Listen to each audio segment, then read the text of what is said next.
In this session, we review some of the critical features of SAP BW that are functional inside Pyramid. We're going to start by looking at a classic hierarchy from a BW InfoCube and show how the hierarchy can be opened, expanded, and drilled down into as you would any other kind of OLAP analytical database. What's great about the information is that the queries are being run natively against the cube all the time. This includes being able to show the numerical information in its native numerical format as it is defined inside the BW InfoCube or BEX query out of the box. Here I'm going to take the profit and loss and expand it completely out to show it and all its descendant elements inside the ragged hierarchy. You can see here that we're able to see the entire picture for the profit and loss account clearly. Flipping over to an accounting style grid, the visibility on that information becomes even clearer.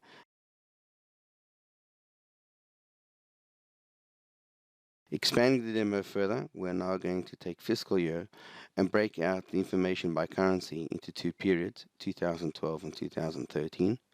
And from here, we're also able to represent the data in a more typical way by inverting the hierarchy to show the totals at the bottom of the grid.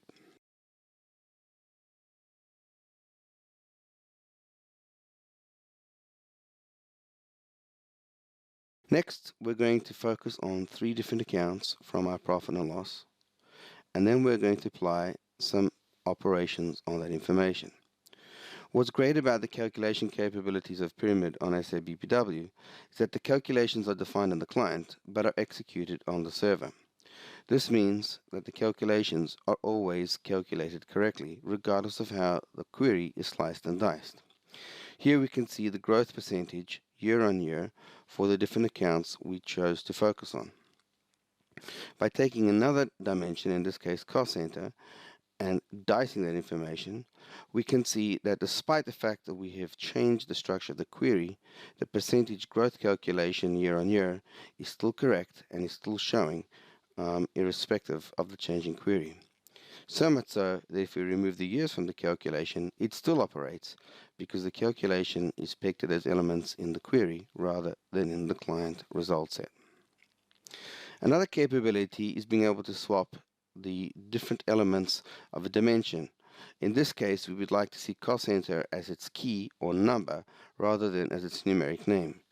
Being able to see technical names and technical identifiers for hierarchical elements is a key capability of all BW analysis. Next, we're going to look at BW-defined parameters.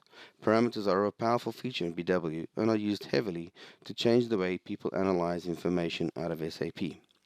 Pyramid supports most of the parameter capabilities of BW, especially those that are exposed to third-party applications, and this includes multi-selects and ranges. One key element that we support is the ability to save those parameters for a given report or across an entire session so they do not need to be entered time and again. Time-dependent hierarchies are also supported. This means you can look at the way your cube is structured on a given date and use that to analyze information accordingly.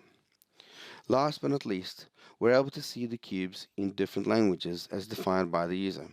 Here we're going to flip over from the default language, which is English, and look at it now inside German. This changes all the structures over to German nomenclature so the report and the analysis can be done in the language appropriate for the user.